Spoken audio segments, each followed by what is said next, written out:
on the ongoing developments around Operation Sindoor. We are also joined by Colonel Sophia Qureshi and Wing Commander Vyomika Singh. With that, I hand over the floor to Foreign Secretary. Sir, over to you. Thank you वली।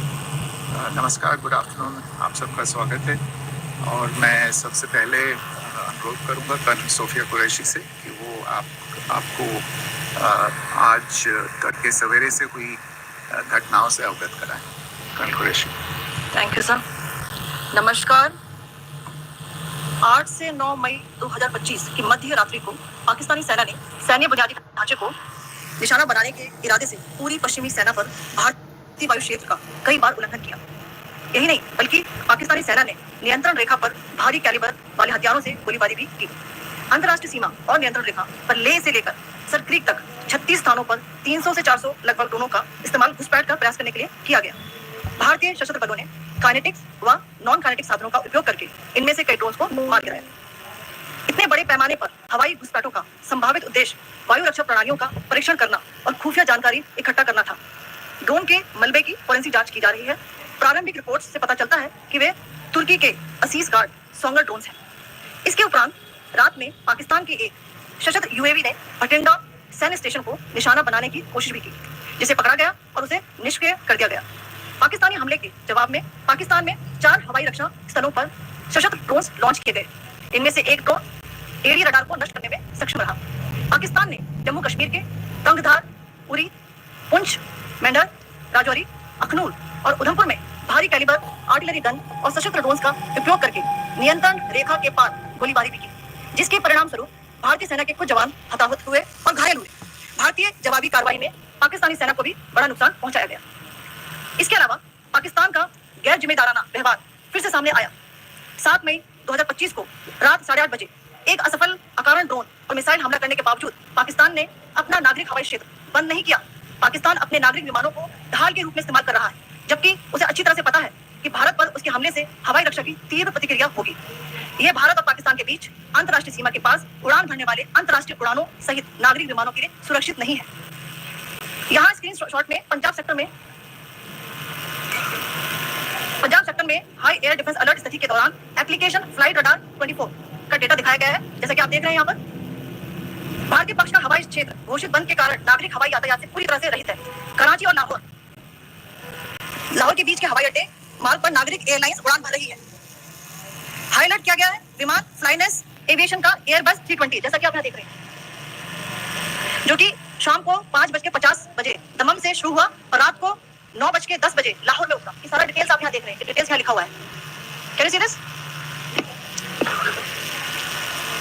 भारतीय वायुसेना ने अपनी प्रतिक्रिया में काफी संयम दिखाया और इस प्रकार अंतर्राष्ट्रीय नागरिक विमान सेवा की सुरक्षा सुनिश्चित की।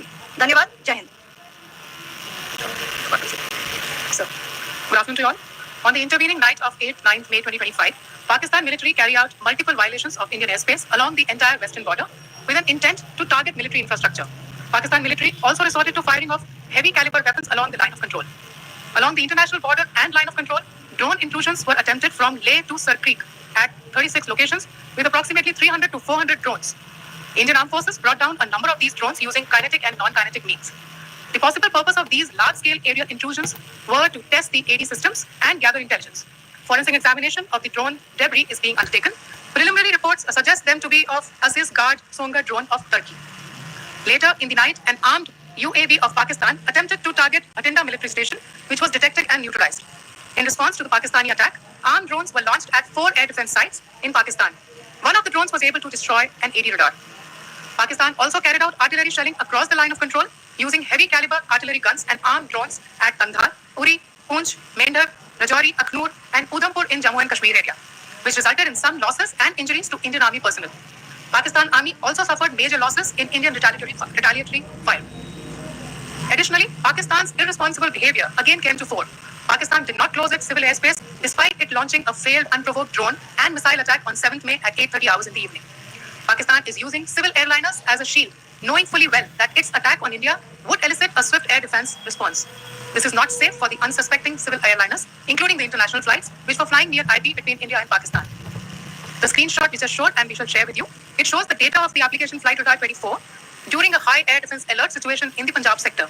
As you have seen, the airspace on the Indian side is absolutely devoid of civil air traffic due to our declared closure. However, there are civil airlines flying the air route between Karachi and Lahore. Amongst the other civil aircraft that you can see, we have highlighted an aircraft which is Airbus 320 of Flynas Aviation, which was originated from Dammam at 1750 hours and landed later at Lahore at 2110 hours in the night. Indian Air Force demonstrated considerable restraint in its response, thus ensuring safety of international civil carrier.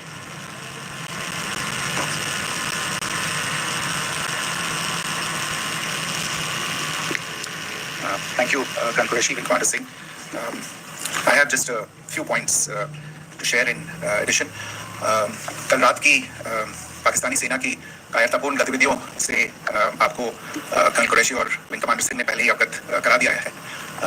These provocative and escalatory actions that were taken by Pakistan last night were targeted at Indian cities and civilian infrastructure, in addition to some military targets. The Indian Armed Forces responded proportionately, adequately and responsibly. ये जो हमले हुए कल रात को भारतीय सैन्य इकाइयों ने पर्याप्त रूप से और एक जिम्मेदाराना रुख अपनाते हुए इन हरकतों का उत्तर दिया. What I want to underline is that the official and blatantly farcical denial of these attacks that Pakistan carried out by the Pakistani state machinery is yet another example of their duplicity and the new depths that they are plumbing in their quest for disinformation. The other point in the same vein is Pakistani claims that they did not target or attack any religious places. You would recall that yesterday I shared with you an incident related to the attack on a Gurdwara in Punch. Instead of owning up to these attacks, Pakistan made the preposterous and outrageous claim that it was the Indian Armed Forces and the Indian Air Force that was targeting cities like Amritsar and trying to put the blame on Pakistan. This is nothing but a desperate attempt by Pakistan to disown its acts of aggression. But it is also true to type in its effort to deceive and mislead the world. It will not succeed. The Gurdwara in Punch in particular was attacked by Pakistan, and some local members of the Sikh community, including a Ragi of the Gurdwara, lost their lives in this incident, as I shared yesterday. TV पर आप इस हमले के चित्र देख सकते हैं. In addition, that we would attack our own cities is the kind of deranged fantasy that only the Pakistani state can come up with. Perhaps they do it because they are well versed in such action, as their history would show. The last point I wanted to make this evening is again this disinformation that is coming from Pakistan about India targeting the Nankana Sahib Gurdwara through a drone attack. This is again yet another blatant lie and part of Pakistan's disinformation campaign. As we saw in the Pahalgam attack, Pakistan is again trying desperately to impart a communal hue to the situation with an intention to create discord. Again, we are not surprised. India's steadfast unity in itself is a challenge to Pakistan. Let me stop there. I have time only for a few questions and be happy to try and answer them. First, I call Siddharth. Siddharth, please. Hi, Siddharth. Siddharth from Beyond. Siddharth, please. Please. The other Siddharth. Yes. Hi, sir. I'm Siddharth from CNN News 18. Sir, I only want to know from you the status of Kartarpur corridor. Is it open or not? You can. I think you're all aware of the situation along the entire India-Pakistan border and the areas around the line of control. In view of the existing security scenario, the services of the Kartarpur Sahib corridor have been suspended till further directions. We'll update you as and when there is a change in the situation. You have a question? Yeah, Rishabh? So, good evening, Rishabh from Times Now. So, you spoke about religious places being hit in Jammu. There's another religious place which is a Carmelite nun church that has been hit. What do you have to say? What if you can explain that to us? Actually, we do have some information about this extremely regrettable and condemnable incident. During heavy shelling across the line of control in the early morning of 7th May, a shell fired from Pakistan landed just behind the Christ School run by the Carmelites of Mary Immaculate congregation in Punch. Tragically, the shell fired from Pakistan hit the home of two students of the Christ School. Both students unfortunately lost their lives and their parents were severely injured. Another Pakistani shell struck a Christian convent of nuns belonging to the congregation of the Mother of Carmel, damaging water tanks and destroying solar panel infrastructure. Several priests, nuns, school staff and local residents took refuge in an underground hall beneath the Christ School during the shelling by Pakistan. The school happened to be closed at the time, fortunately. Otherwise, more losses would have occurred.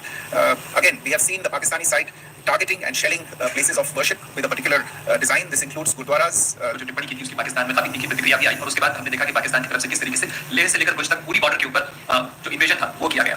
मौजूदा situation के अंदर पाकिस्तान के bail out package को लेकर और पाकिस्तान के attempts को लेकर आपका क्या असेसमेंट है? और दूसरा ये भी जानना चाहेंगे कि पाकिस्तान की तरफ से ये जो अटेम्प्ट किया गया था उसका भारत ने अभी तक उस तरीके का कोई जवाब नहीं दिया गया है, तो क्या भारत इसका जवाब देगा जो कार्रवाई हुई है बीते 24 घंटों में? देखिए प्रणय, जहाँ तक इंडस वाटर्स ट्रीटी का सवाल है, मैंने कल विस्तार से उसके बारे में इसकी चर्चा की है. Indus waters treaty is in abeyance and as such I have nothing further to add to the decision that was announced by the cabinet committee on security. जहाँ तक IMF बेल आउट का सवाल है, आपको ज्ञान होगा कि IMF की आज मीटिंग हो रही है. हम वहाँ पे अपना पक्ष रखेंगे और जो हमारा मत है इन चीज़ों को लेके वहाँ पे साझा करेंगे दूसरे मेंबर्स के साथ. ये बोर्ड पे निर्भर है कि वहाँ पे क्या निर्णय होता है.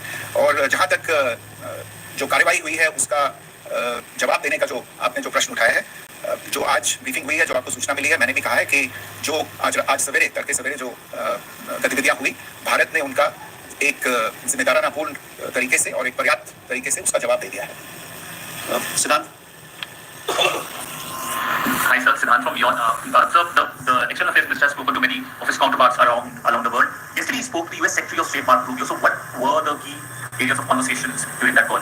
Yes, the minister had a conversation with the US Secretary of State. As you can imagine, the focus of discussions was the terrorist attack in Pahalgam and the response that India mounted after that on the 7th of May. The Secretary of State shared his thoughts on these developments with the minister. The minister deeply appreciated the US's commitment to work with India in the fight against terrorism, and he also underlined the targeted measures that India had taken in connection with Operation Sindoor. The minister also underlined that India would firmly counter any attempts at escalation from there. But in follow-up to that, as you are aware, there have been a number of other conversations. The minister had a conversation with the UK Foreign Secretary, David Lammy, today. There too, the discussion centered around countering terrorism, for which there must be zero tolerance. And I understand just a short while ago, the External Affairs Minister has also spoken to the Foreign Minister of Norway, Espen Barth Eide, which was also focused on recent developments stemming from the terrorist act in Pahalgam. One last question, Sudhi. Sir, Secretary, thank you for doing this. Ranjan from Bloomberg. Secretary, India had struck Bahadurpur the other day, which is also connected with the murder of one of our journalists, Daniel Pearl. If you could give us an understanding of what exactly are the reports that you're getting. You're right. Bahadurpur is the headquarters of the Jaish-e-Mohammed terrorist group that is proscribed by the United Nations. Its leader, Maulana Masood Azhar, is a proscribed individual. It is you brought up the connection with the tragic death or killing of Daniel Pearl of the Wall Street Journal. The Jaish-e-Mohammed was in some way directly or indirectly responsible for the death of Daniel Pearl.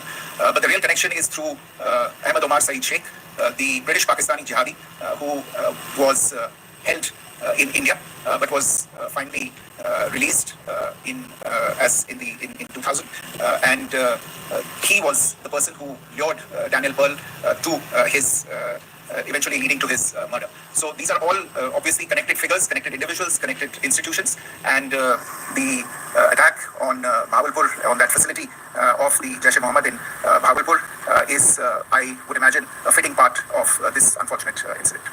Thank you all. Thank you, sir.